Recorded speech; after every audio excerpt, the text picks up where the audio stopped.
Mahigit 180 milyong peso halaga ng mga gamit pandigma ang natanggap ng AFP mula sa Estados Unidos, karagdagang puwersa ng sandatahang lakas ng Pilipinas. Bago tayo magpatuloy, kung bago ka pa lang sa aking channel, inaanyayahan kita na mag-subscribe para ma-update ka palagi sa aking bagong upload na video.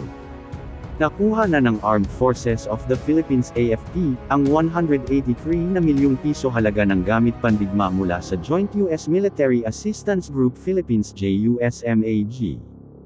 Na-i-deliver ang mga ito sa bansa sa pamamagitan ng isang U.S. military KC-10 extender na lumapag sa Clark Air Base, Pampanga. Sakay nito ang siyam na M3P.50 caliber heavy machine guns, 10 mortar tubes at iba pang counter-terrorism at maritime equipment. Ang mga kagamitan ay binili ng Pilipinas sa tulong ng U.S. Grant Assistance.